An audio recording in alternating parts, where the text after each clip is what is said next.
tonight on CBC Vancouver News. Such a beautiful person inside out. 2 young suspects charged in the first-degree murder of a New Westminster woman appear in court. Also, during this confrontation, a second vehicle, our suspect vehicle, struck our 19-year-old male.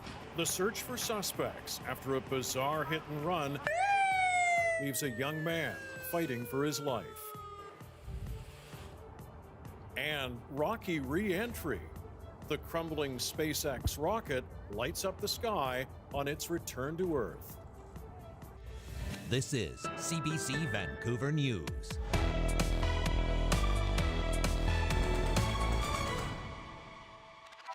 Good evening and thanks for joining us tonight. 2 young suspects appeared in court today, charged in the murder of a New Westminster woman. Tonight, friends and family are mourning Maria Cecilia Loreto.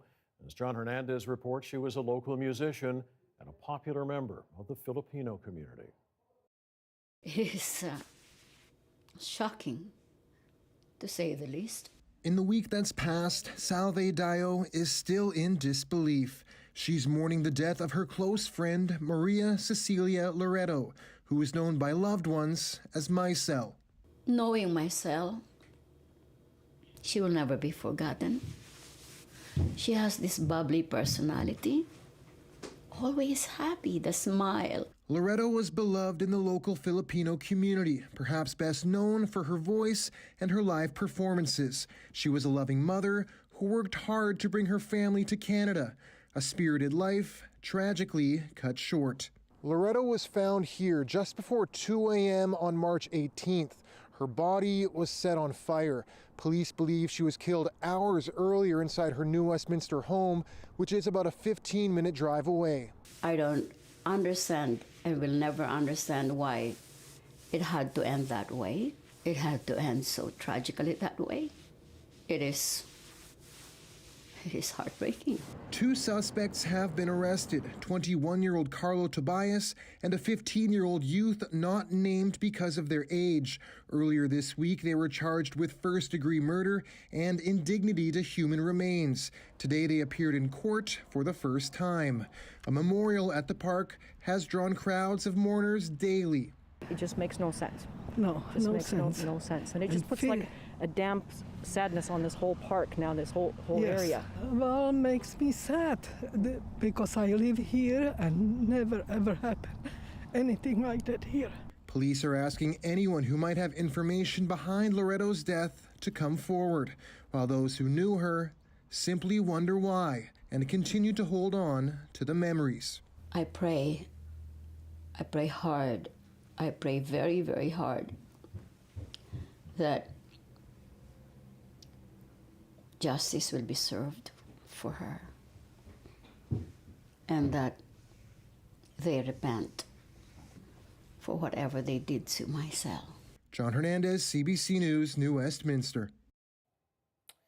Mounties in Burnaby hope you can help them find a vehicle and some suspects after they say someone hit a young man with a car early this morning. He's now clinging to life in hospital. Our Dan Burrett joins us now live with more. So what happened there, Dan? Mike, it was just after midnight. Mounties were called to a report of a pedestrian crash in South Burnaby near Marine Drive and McPherson Avenue.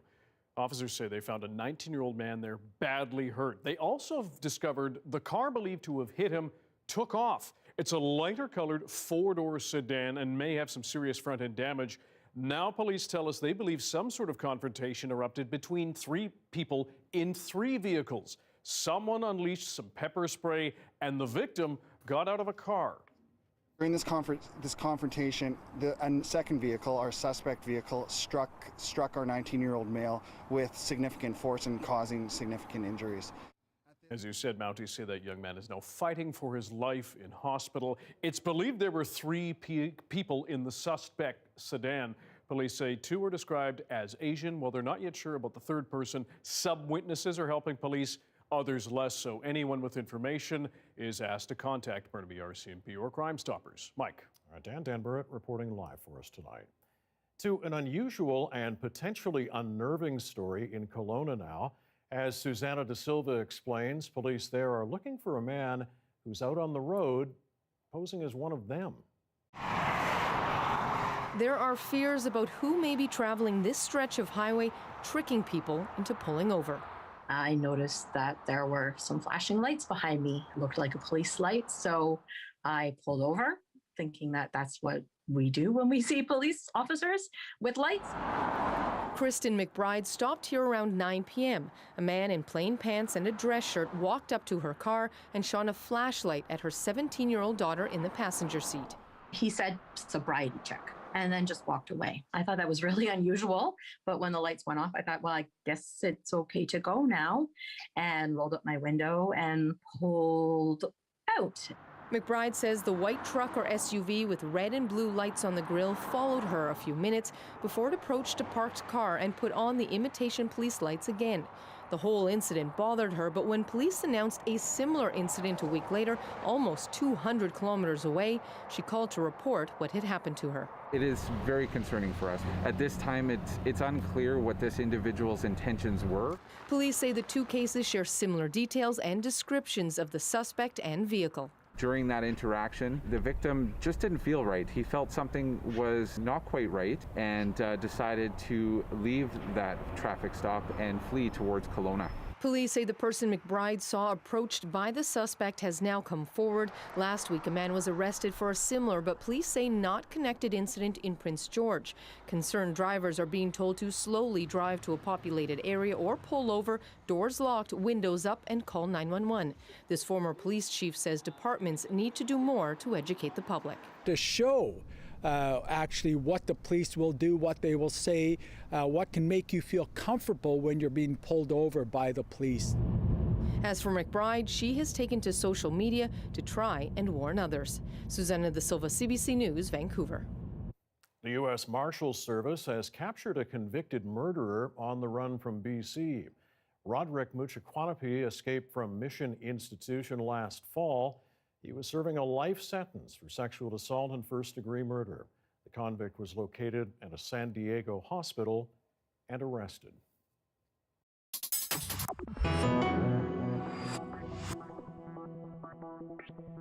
Well, you may have seen it. The skies of Metro Vancouver and the West Coast lit up last night. Here to tell us more, meteorologist Johanna Wagstaffe. So, Joe, what were we seeing up there?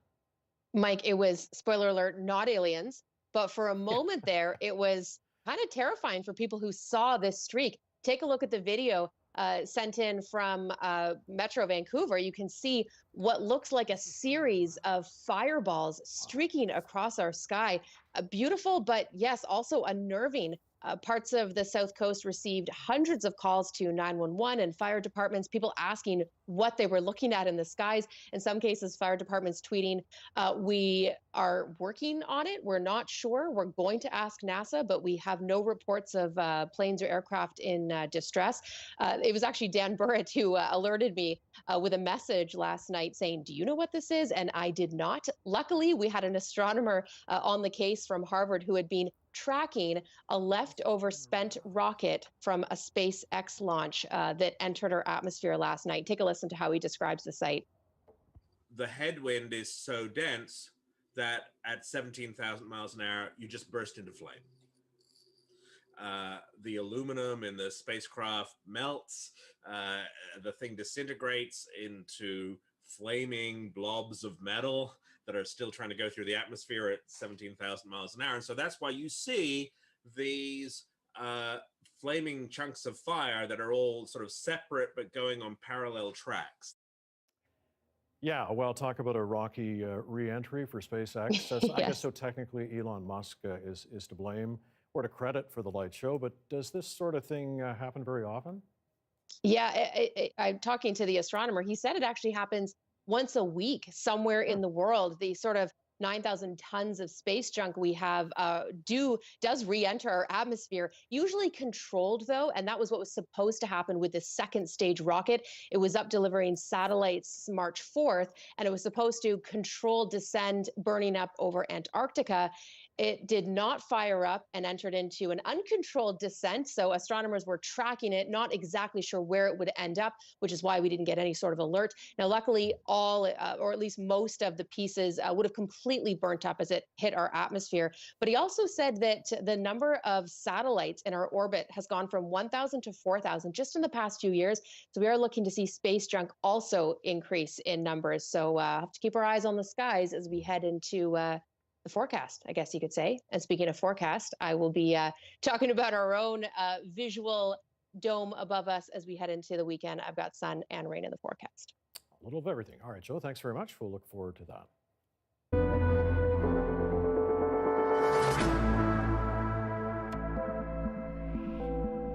Well, BC's COVID-19 case numbers aren't just climbing anymore, they are beginning to skyrocket.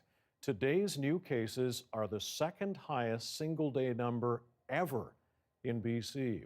Meanwhile, another 3 people have died from the virus in our province.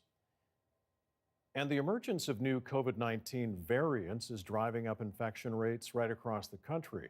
As Lauren Pelly reports, many healthcare workers are concerned by the rising numbers and the severity of these cases.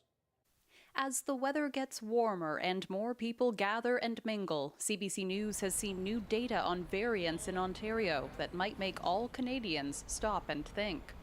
An analysis from Ontario's COVID-19 Science Advisory Table found being infected with a variant means a 60% increased risk of hospitalization, a 100% increased risk of being admitted to an ICU, and a 60% increased risk of death, all compared to the original strain of this virus. So you're more likely to be admitted to hospital and to potentially die from the infection, regardless of your age. While Canadian seniors and long-term care residents are gaining protection from vaccinations, medical experts warn many younger adults working in the community remain vulnerable. Now we're seeing many more people in their 30s, 40s, and 50s with pretty severe disease. Thankfully, your personal risk of dying remains fairly small, so getting infected with a variant only increases your overall risk of death slightly. But with thousands of new cases every day, that adds up fast. The rough death rate in Canada right now is about 2.4%, or 24 people out of 1,000, and a 60% increase would mean around 38 people out of 1,000 dying instead. Strong wake-up call that we're just having right now. The head of Ontario's Science Advisory Table warns if serious COVID-19 cases keep rising, it will have a ripple effect. Our healthcare system being overwhelmed will play a big role now in the coming days or weeks. That prompted a warning about provinces loosening restrictions too soon from Canada's chief public health officer. As soon as those variants take hold, things could escalate. So ease anything, and you have to be really thoughtful about it at this point in time. In Ontario, that decision rests with Premier Ford's government, with no major changes or restrictions announced just yet. Lauren Pelly, CBC News, Toronto. It has now been 1 year, and the people running COVID-19 test locations say they sure didn't think they'd still be needed in 2021. Zara Premji shows us how Fraser Health's first drive-through site has evolved over the last year. 1 year ago, this parking lot in Burnaby Central Park was an afterthought. But on March 28th, the space forever changed, converting into a drive-through and walk-through testing facility for a virus everyone knew very little about. March 2020, we had expected that this pandemic would be there for a short term. A year later, it's clear that's not the case. From day one, when we started to test, the first day was 20 people, and we were quite amazed that we could do that. But nearly 365 days later, Fraser Health's first drive-through COVID-19 testing site has come a long way. We've now been ramping up. We're seeing anywhere, 600 to 700 people daily for testing, and now we've also been tasked with incorporating vaccinations in here. And so usually now we're seeing about 1,000 people on site per day. When you test 700 people a day, you know that you've affected at least 700 people. So that's something I've been able to, sleep easy at night about. And in the midst of trying to create more space in a small parking lot to meet the demands to bring in more people and to turn into a vaccination stop as well, the site has never hit pause. We only had about 6 tents, so 3 stations, and now we have about 7 stations. We've been open 365 days of the year, whether it was snow, whether it was rain, whether it was bright sunshine, whether we were doing renovations, whether we were adapting and adjusting the site, we never stopped testing. Lending to a milestone the team could never have predicted last year, testing more than 103,800 people just days before its 1-year anniversary. Just knowing that we're able to provide an immediate kind of vaccine to this pandemic at the same site where we're testing, it's been a relief. I didn't think we would be here anytime soon. Now, while this site is celebrating its 1-year anniversary, it says that's not the end. People will still keep coming here to get tested and vaccinated for the next 6 to 9 months, if not longer, depending on how COVID-19 spreads globally. Zara Premji, CBC News, Burnaby.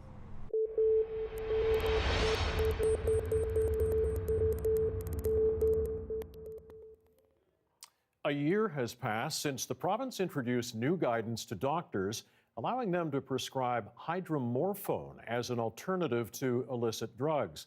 But overdose deaths have continued to climb. This week, the coroner reported we're on track for the deadliest year yet in BC. Physicians, experts, and politicians say more is needed to address the crisis. CBC's Rafferty Baker is following this story for us, and he joins us now. Rafferty, when we talk about this safe supply program, what are we actually talking about? So this was introduced last year when the pandemic really began to ramp up in BC.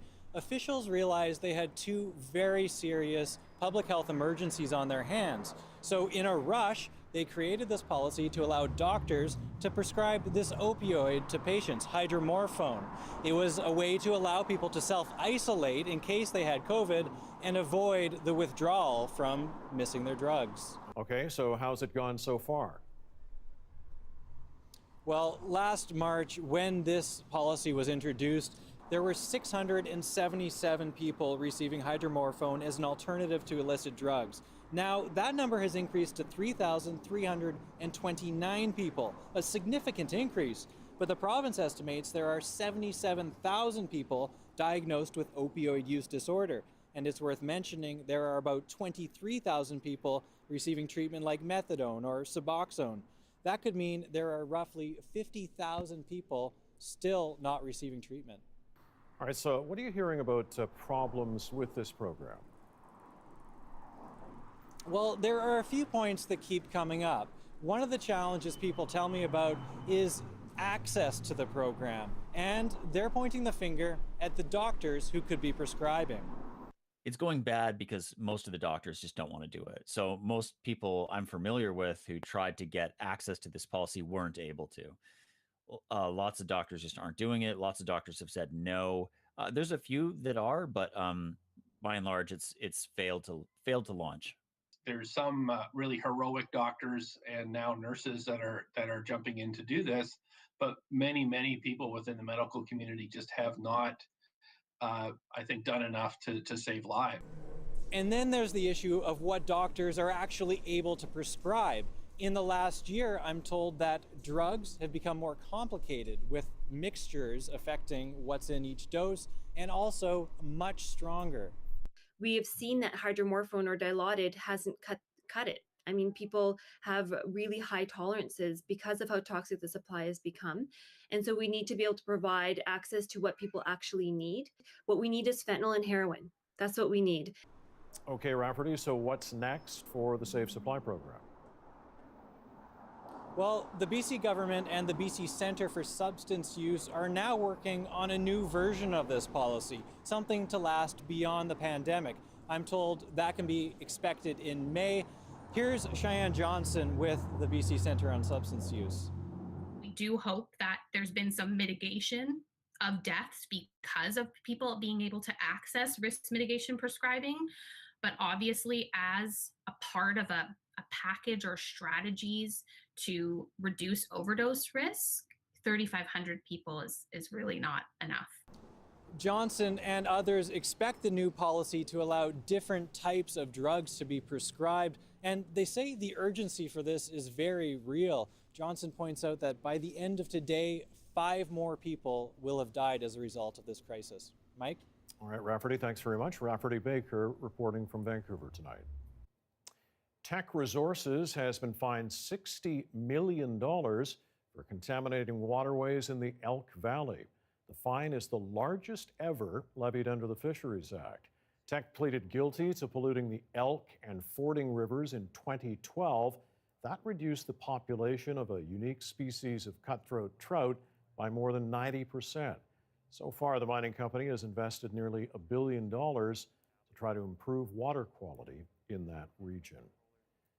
Ever drop your sunglasses, cell phone, or maybe even a beer can into a lake in Metro Vancouver?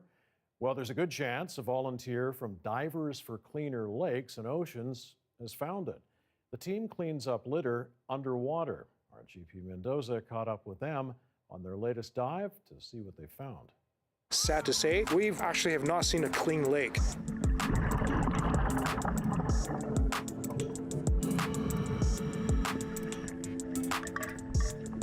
Every lake has garbage in it, some a lot more than others, but pretty much every lake has some kind of contamination.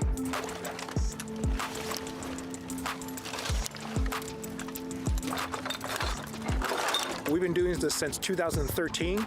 We're up to just around 35,000 pounds of garbage. Our best guess is we're around 45,000 beer cans we've removed.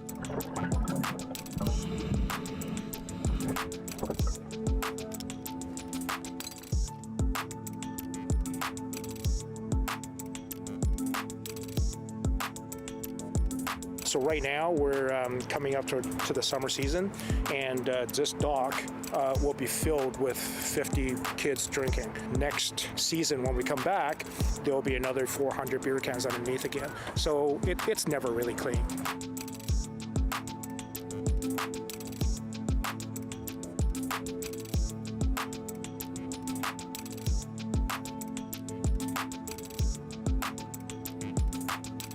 Cell phones, speakers, things that people don't intend to drop in the water, of course.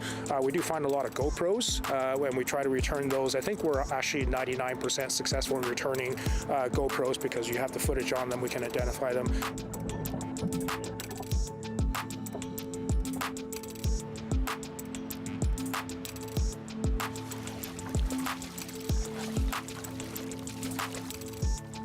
If you brought it here, take the opportunity and make the effort and take the garbage out, and maybe take out a little bit more than what you brought in the first place. Bring it in, take it out, for sure. All right, a reminder, you can also watch this newscast live on CBC Gem. CBC Vancouver is also on Facebook, YouTube, and Instagram. A disturbing allegation in an eastern Ontario town. Police say they're looking into multiple suspicious deaths, and a doctor is charged with murder. More on that next.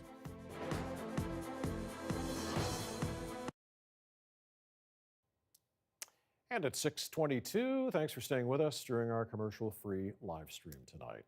Well, students from a New Brunswick First Nation are picking up a new skill this year. They're learning to skate. It's been decades since the community had a proper rink. But when the pandemic kept residents home and people started drifting apart, community members saw an opportunity to change things. The last rink they had in the community was, I think, back in the 90s, about 30 years ago. There's actually a generation of children down here that really don't know much about skating and being outdoors, getting fresh air, exercise. It was hard for us. Everything was closed down because of the pandemic. So COVID was very hard for all the community here. Like, for me, it's like a close family, like all the community.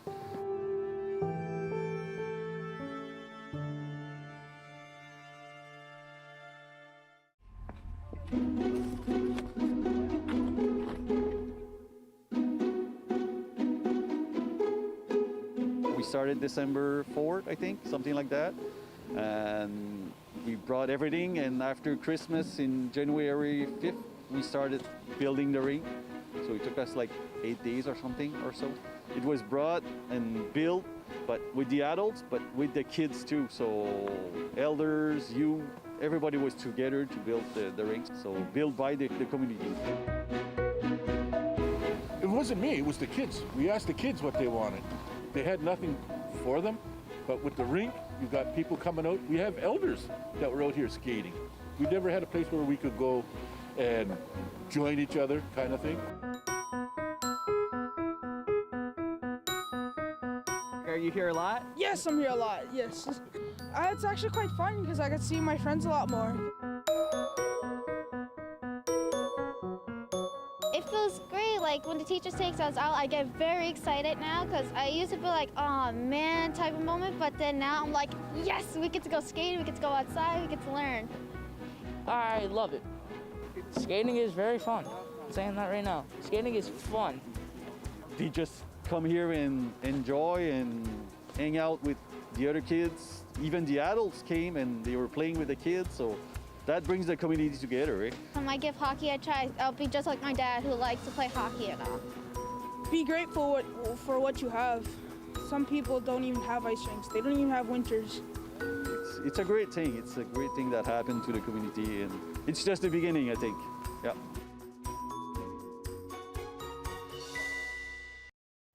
And volunteers are hoping to build a roof over the ice there. The rink is also inspiring different generations of the community to come together for other projects, and a youth center now being built. Okay, back in just a couple of seconds with more news from around the country and the world. Until then, enjoy this live shot. Cloudy Vancouver at 6:25 on a Friday night.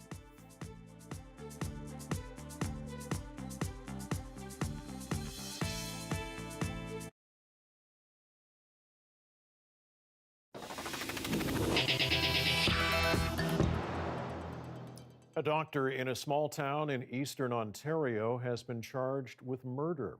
Hilary Johnstone reports on the investigation underway at the hospital in Hawkesbury.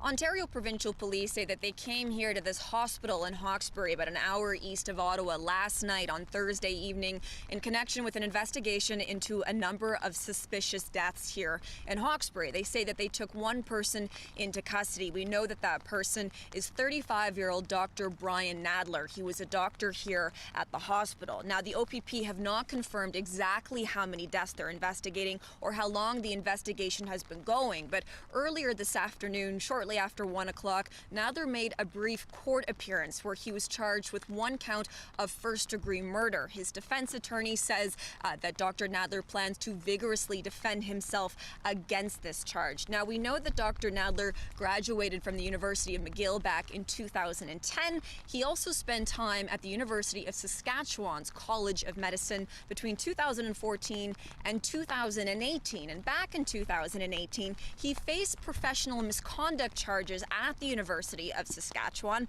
Now, we know from Saskatchewan's College of Physicians and Surgeons that he was asked to take professional ethics courses and also a course in medical record keeping. Now, we've also been hearing from the mayor of Hawkesbury today, and the mayor has been asking people in the area to keep calm. I would suggest to people not to prejudge and not to dwell on it. There are some specialists, investigators who are looking into the matter and to continue their daily routine. Ontario's College of Physicians and Surgeons says that it's now looking into these, quote, deeply disturbing allegations against Dr. Nadler. As far as the hospital goes, it's declining to comment right now. It's also dealing with 2 active outbreaks of COVID-19. As far as the OPP investigation goes, police say that it is ongoing. The OPP's Forensic Identification Unit is also involved in the investigation. As for Dr. Nadler, we know that his next court appearance is scheduled for April 6th. Hilary Johnstone, CBC News, Hawkesbury. 32 people have died, 165 others are injured in a train crash in Egypt. 2 trains collided about 450 kilometers south of Cairo. Authorities say someone activated the emergency brakes on a passenger train. It was then rear-ended by the other train. The impact derailed at least 2 cars, flipping them on their side. It's the latest of several deadly incidents involving Egypt's aging railways. That massive container ship is still stuck tonight in the Suez Canal, and crews are struggling to refloat it.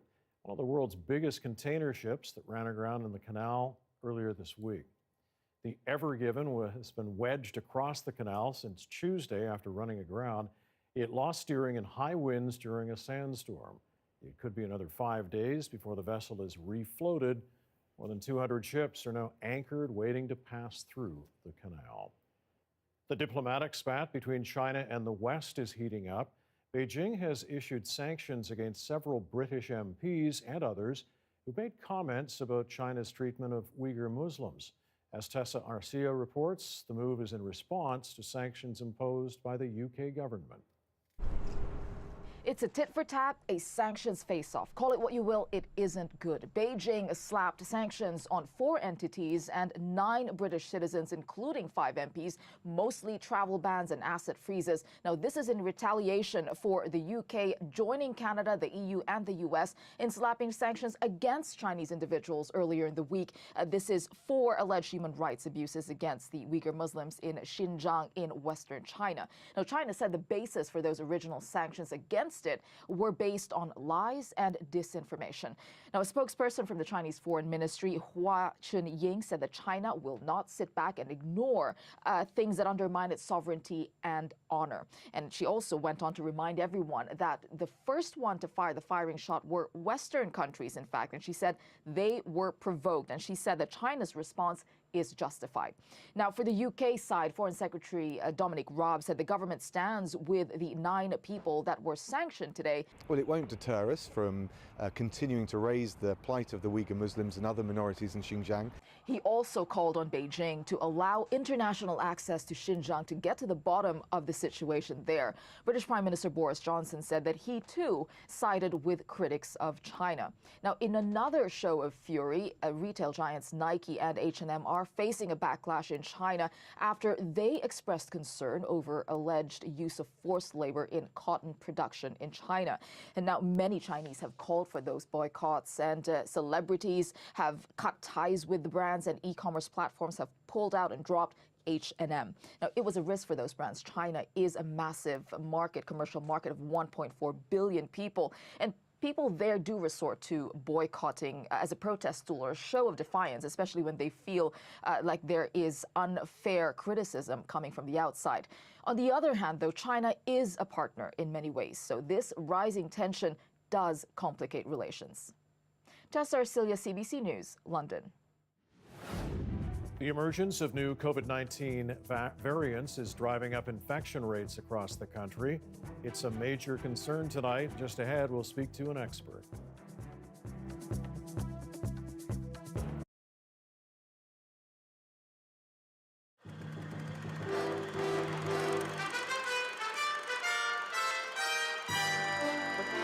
And what looks like a gigantic movie set, a Wild West ranch, is being hammered together in Vancouver. Reporter Jerry Thompson went to see the artist and his helpers daubing away at the 3-dimensional ranch house that will end up in Alberta. It may seem like an unlikely setting, but the warehouse district of Burnaby on the suburban fringe of Vancouver is now an assembly line for the most colossal art project in Canadian history. The homemade technology is borrowed from an oil field. The end product, believe it or not, is a ranch made of lumber, canvas, and acrylic paint. Miniature barns and fences made to measure, then taken apart and trucked across the Rockies to Alberta like a set of Lego blocks.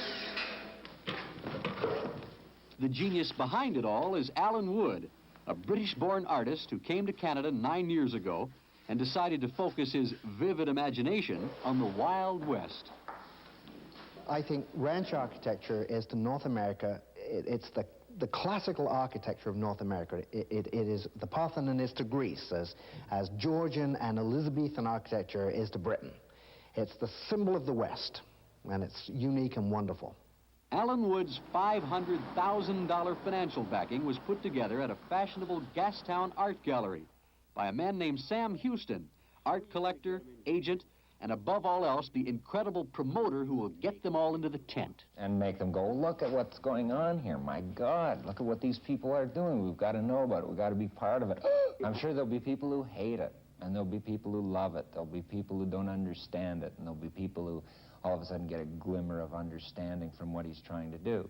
There'll be some people who think it's a circus. We don't expect everyone to love it, but we hope that everyone will realize this is a very serious artwork. In this economy, we wouldn't back this man to this extent if it wasn't. I think we've got to be consistent, and this has got to be... To fully appreciate the size of this project, you almost need a forklift. The larger pieces, like this windmill, will be airlifted into place by helicopter. Alan Wood wants people to be able to walk around inside of his painting. And that's relatively inconsistent with everything else, so we'll simply make that tail fin. I don't want that bandaged, you know, looking like it's a severe burn victim or something. Smooth yep. sheet. Okay. The two... They had to invent this wrapping machine. It's much like the ones they used to wrap oil and gas pipelines. And the paint is special, too. It's non-toxic, so that if real cattle on the ranch decide to chew on this art, they won't get sick. The pieces will all come together this summer, 35 kilometers southwest of Calgary. The ranch opens in July and will remain in place until the first snow of winter. Jerry Thompson, CBC News, Vancouver.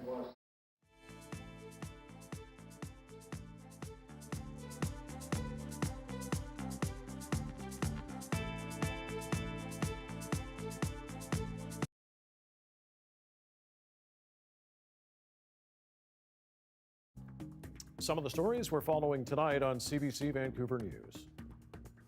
Never heard her say nothing nasty about someone. Such a beautiful person inside out. Friends and family are mourning Maria Cecilia Loreto, a popular member of the Filipino community found dead in a Burnaby park. 2 young suspects appeared in court today charged in her murder. They're back in court next month. We want to know exactly what happened, not just for our investigation, but for the sake of the family, who has a 19-year-old family member in hospital fighting for his life right now. Police in Burnaby are asking for the public's help in finding suspects involved in a bizarre incident. A confrontation between several vehicles led to a hit and run. A 19-year-old man is seriously injured. Well, new federal modeling data shows daily cases of COVID-19 are on the rise again, and with infections highest among young adults. The emergence of variants is a key factor in the spike. As David Cochran reports, the trend is a major cause of concern. In the race between vaccines and variants, it's the variants that are getting some help. Current community-based public health measures will be insufficient to control rapid growth. Looser restrictions in provinces west of the Atlantic, plus growing cases among 20 to 39-year-olds, equals a combination of factors threatening to drown the country in a third wave. The threat of uncontrolled epidemic growth is significantly elevated.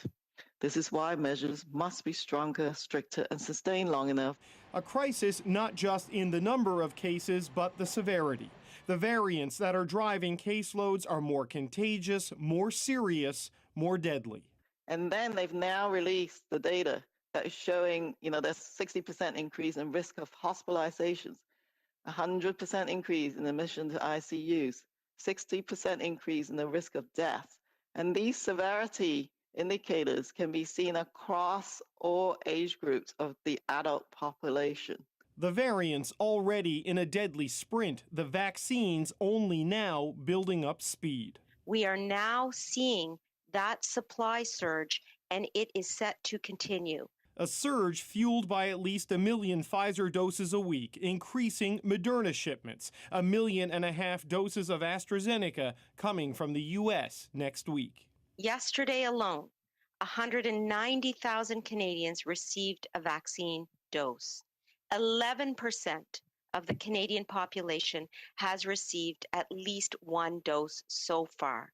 Those vaccination numbers should increase dramatically if the supply chains hold. Deliveries from Europe have continued despite new export controls, and as the U.S. gets closer to meeting its domestic needs, new supply lines could open south of the border. David Cochran, CBC News, Ottawa. And joining us now to talk more about this is Dr. Catalina Lopez Correa, Executive Director of the Canadian COVID Genomics Network, based in Vancouver. Thanks for doing this tonight. Doctor, as we've heard today, these variants are hitting younger people a lot harder. How concerning is this? Well, the variants are certainly bringing a new dimension to this pandemic.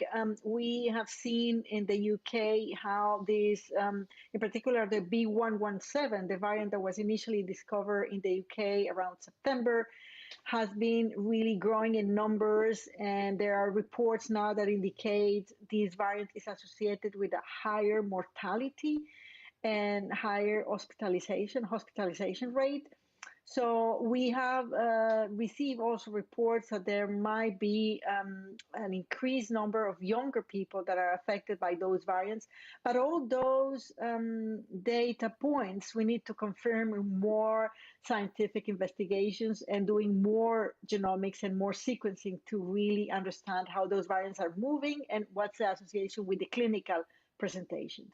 Mm-hmm. And I mean, what can be done to try to mitigate the risk that these variants pose to us?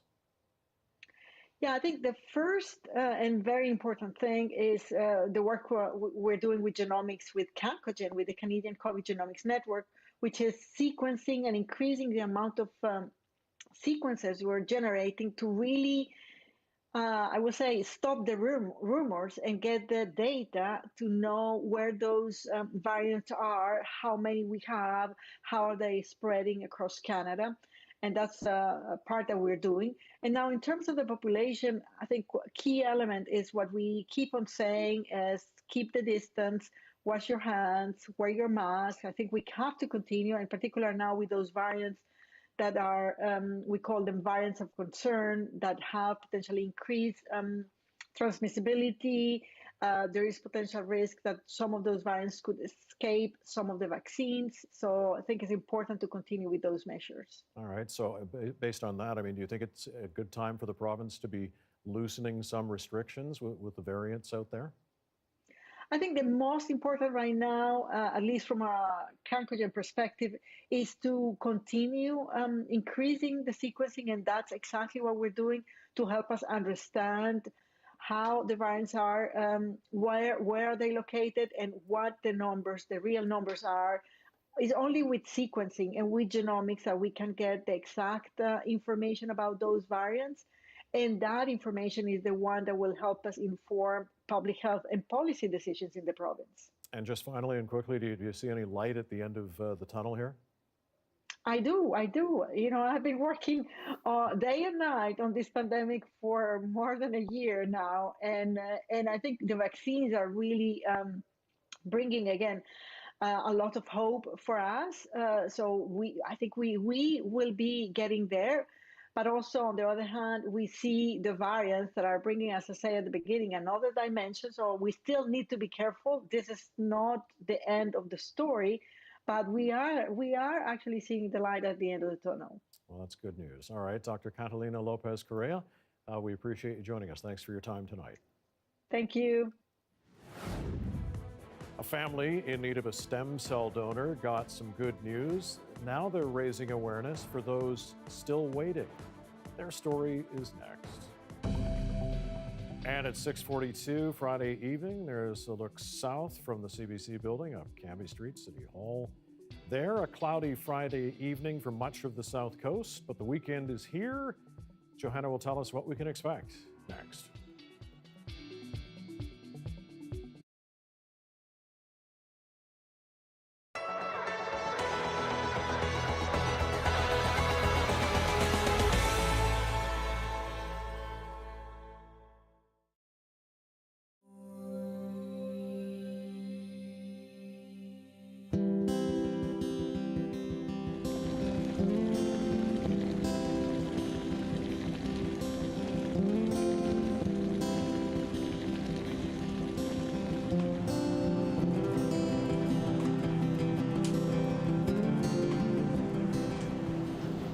Greg Beamish. We do maple syrup here at my home, my family home. We bought my wife's family homestead and we had all these big maples on the yard, and we really liked the look of them. We didn't think of cutting them or anything, and maple syrup popped into our heads.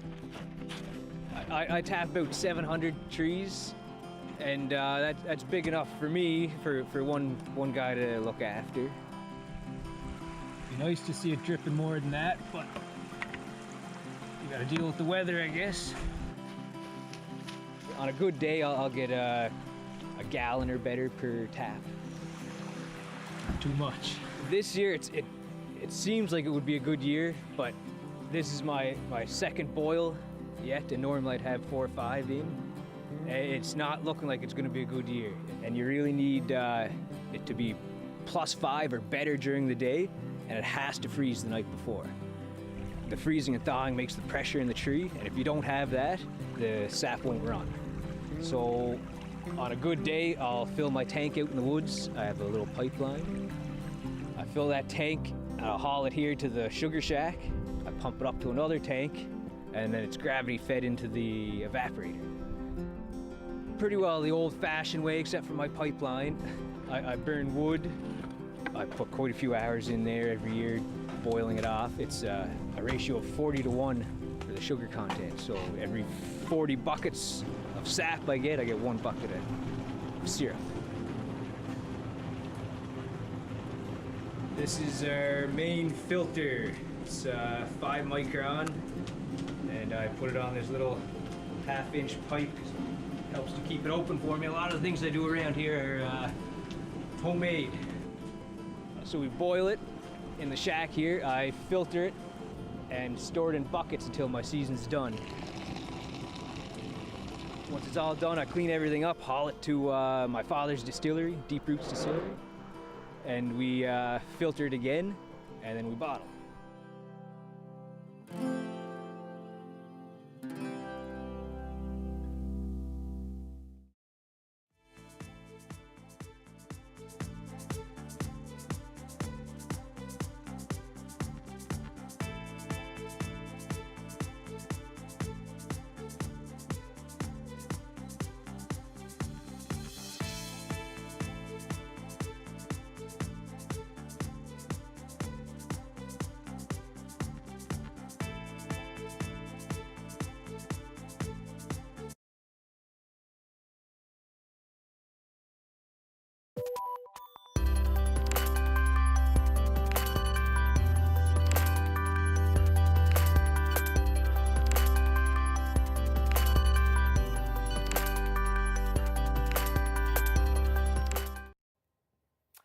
A 7-year-old in Manitoba is looking forward to going home and meeting his new puppy. The young boy needed a stem cell transplant, and after a lot of effort, his older brother became the life-saving donor. Now his family is working to raise awareness of the need for more donors. Stephanie Cram with her story. 4 years ago, Tanner McLeod loved playing superheroes. But because of a rare blood condition, sideroblastic anemia, his energy levels would drop, and he needed regular trips to the hospital for blood transfusions, which will now hopefully be a thing of the past thanks to his big brother. Timo's exact words were, "I knew it was going to be me." So I believe it's meant to be. He was excited. 7-year-old Tanner received a stem cell transplant. The fact that the donation came from his brother was not lost on him. His first words to the medical team was, "Are those my brother's cells?" It was very, very touching. Timo originally wasn't a match for Tanner. His brother is a partial match. He is a 50% match, and because of medical advancements made in the last few years, they were able to make this possible for us. For over 6 years, McLeod took it upon herself to find a match for Tanner. So I started the Natamagewin Foundation. Natamagewin is a Cree word meaning to rescue, to help, or to save someone. Since Tanner's chance for a match would come from somebody in the Indigenous community, McLeod held stem cell donation events and encouraged people from her First Nation to sign up for one match. Canadian Blood Services says there are gaps in the National Registry. The need for Inuit and Métis donors is particularly dire. They make up less than 1% of potential donors in the registry. It's really a call out specifically to Indigenous folks between the ages of 17 and 35, but really people of all backgrounds to join the registry. McLeod says that both her sons are doing well. As for Tanner, he can't wait to go home and meet his new puppy, Snoopy. Stephanie Cram, CBC News, Winnipeg.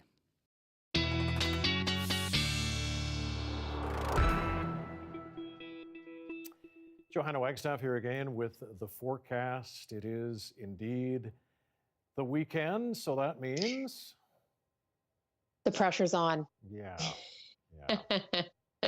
Yes, that means A, the pressure's on, and B, we're probably going to get some rain. That is just the odds as we head into spring on the West Coast. But I think I can get us a mainly dry start to the weekend. Let me start you off with the current temperatures out there. We are looking to see a bit of a dip in temperatures as we head into the second half of our weekend. Right now, hanging on to double digits at YVR. It was another lovely, mild day today, even though we didn't see as much of the sunshine. It was still a mix of sun and cloud day. The clouds are increasing low, though. This is the system moving in, bringing heavy rain to the central and northern coast as we speak, a good 90 millimeters to places like Terrace and Stewart. That will fill in through the next 24 hours, but it will take until Saturday night for the showers to fill in for Metro Vancouver. So just timing things out, little system as the whole air mass sinks south across the province. Little system bringing some precip to the Rockies tonight. Prince George, as we head into your Saturday forecast, you've got showers that's sneaking into Cranbrook. As for the coast, you can see by Saturday evening, the showers are upon us as well in through Metro Vancouver, but a mainly dry day until then. Just a slight chance of a few showers late afternoon for Metro Vancouver. Most of it, though, should hold off until evening hours. So if you've made Saturday your day to be outdoors, good call, because, please still head out on Sunday. I certainly will be, but in full rain gear. That system we'll be moving through quite quickly. So as I take you through Monday, you'll notice a switch in the forecast. Just first, a quick look at the forecast across the province. As I mentioned, getting some precip in through the Rockies up towards Prince George, looking at a few, some good downpours through the day. Cranbrook, increasing cloud before those showers get to you in the evening. Same story in through Kelowna, sunshine to start the day, showers in your evening. Victoria, I think we can do with some sunshine in your forecast as well before the showers get to you in the evening hours. So a mainly cloudy Saturday. Most of the precip holding off until the evening hours. Bit of a washout on Sunday. And notice that drop in temperature. We might be lucky and hit the double digits tomorrow, but it'll feel cooler with that rain on Sunday. And then what a recovery. High pressure builds back in for Monday. I think I can keep the first half of the week sunny and seasonal, if not more than seasonal. See some teen temperatures by midweek. So something for everyone in the forecast. Very spring-like indeed, Mike. Yeah. Okay. Love to start the work week with all that sunshine. Fantastic. The best. Look forward to Monday. Okay.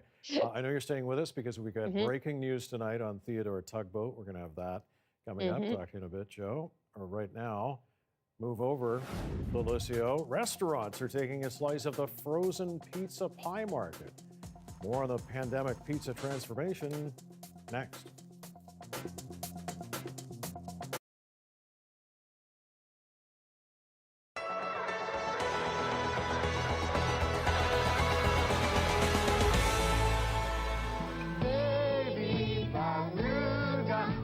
It's a song many Canadian children and parents know by heart. It was 40 years ago that internationally renowned children's singer Raffi wrote and first performed Baby Beluga. Today, these kindergarten, grade 1 and 2s at Isaac Brock School in Winnipeg are singing the beloved tune about the marine mammal in Cree. I was so proud of them the first song that I was like, oh, they sound so beautiful. Colleen Omand is the Cree language instructor at Isaac Brock. Omand says a retired teacher at the school interpreted the original version into Cree, and she says it so happened that the class was also learning about northern animals. One of the students was very interested in the baby beluga, and then I remembered that I had that song filed away that was given to me by Ellen Cook, our chaplain. And then I thought, well, that would be a wonderful song to bring in, to tie in with our project. The class made a music video featuring the students' artwork of the beluga. The video has received national recognition from the Indigenous Languages Symposium. Oman says the students have been singing the song outside of class in their homes. It's getting praise from elders, the community, and also from the artist who wrote the song. Oh, this is such a good story. It made my heart smile. Rafi was moved by the students' performance. He says he's thrilled and inspired to see the song is helping future generations learn and reclaim their language. The Order of Canada recipient says the song fits his foundation's philosophy of child honoring, which encourages children to help in healing communities and learn about principles like respect and diversity. So with this song now in Cree, I feel like we're witnessing child honoring in action. Isaac Brock Vice Principal Marla Tran says the song has meant so much to the school and also is a big step in truth and reconciliation. This is just exemplifying what reconciliation really is and what it should be like. It's just naturally occurring. It's not forced. It's children learning their language and their culture and sharing it with the wider school community, their families, and now the world. My hope for them is that they will carry the language that they learned, and they will continue to grow and learn the Cree language. Marjorie Dowhouse, CBC News, Winnipeg.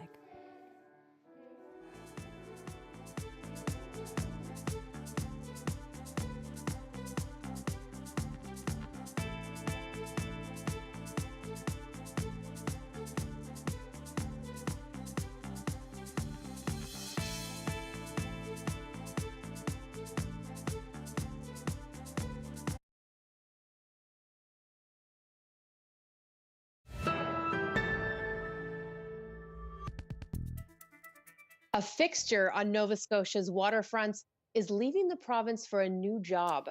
Yes, Theodore Tugboat has been sold to a new owner in Ontario. The iconic TV replica, officially named Theodore 2, is off to Hamilton in June.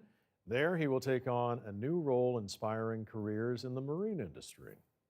Yeah, Theodore was sold for $500,000 after COVID-19 led to less people paying him visits. But the new owner says he still plans to have Theodore stop by in Atlantic Canada during promotional tours. It's a big loss, but the Great Lakes, big gain, I would say. Well, a TV series for like 7 or 8 years back in the 90s. That was in our wheelhouse for our boys, being the ages they were. So. Yeah. I've even shown my 2-year-old YouTube videos. So there you go. Hamilton, look out. Yeah, he's coming for you. So first it was toilet paper. Now bicycles and running shoes. The pandemic list of must-haves is a real mix, including frozen pizza. Guilty. Yes, that one hasn't gone unnoticed by traditional pizzerias, and some have figured out a way to get a slice of the action. Jacqueline Hansen explains. For 20 years, Archie's in Starbuck, Manitoba has made frozen pizzas and sold them in grocery stores. Every year, sales grow, but never like last spring. Sales jumped 300%. I knew it would probably go up a bit, but nothing like that. Pizza quickly became a pandemic comfort food when Canadians were told to stay home. We learned a lot about how to do more production real quick. We have been fortunate. Toronto pizza restaurant owner Ali Khan Lalani went to stock up on groceries for his family and came back with an idea. We have the dough, we have the sauce, we have the cheese, and I knew we had the talent.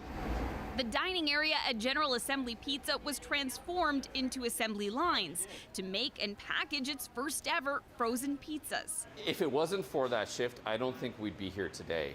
Data shows sales of frozen pizza from grocery stores increased 20% over the past year compared to a year earlier, and online sales of them grew even more, up 130%. That is where Leilani sees an even greater opportunity. General Assembly has launched an online frozen pizza subscription service in southwestern Ontario, up to 10 pizzas delivered every month. The company raised $13 million from investors to open a new production facility and expand the service nationwide. The General Assembly was a restaurant business, and now it has transformed into a food technology business. Pre-pandemic sales were 100% hot, freshly made pizzas. Post-pandemic, Leilani expects it to be 90% frozen, direct to consumers. We have our sights on being an international pizza brand. Back at Archie's in Manitoba, peak pandemic in-store sales have cooled, but the buzz about its pizza hasn't, and that could open new doors in more frozen food aisles. We have stores calling us to get them in there. Eager to get a slice of one food business that may just be pandemic-proof. Jacqueline Hansen, CBC News, Toronto. Oh boy! And now, of course, I want pizza, but you know, it's turkey taco night tonight, Joe. And maybe a couple That's not bad. And maybe a couple of episodes of Theodore Tugboat. I don't know. Sounds. I think you've got your Friday night locked in. I also think the control room does this to us on purpose and leaves us hungry at the end of the show every time. Every time. All right. You know, last night I was on social media and I saw Dan Burt reaching out to you saying, what the heck is that going on in the sky? And you didn't know at the time, but now we all do. And there it was, Joe's SpaceX with a bit of a rocky re-entry. That's right. So if you missed it, this is what would have terrified you last night. Yes. And yeah, thanks to Dan Burt for terrifying me on that one. Absolutely. Great images for sure. All right. Thanks, Joe. Thank you for watching tonight. That's all the time we have. Dan is here at 11 right after the National. Have a fantastic weekend. Good night. Good night.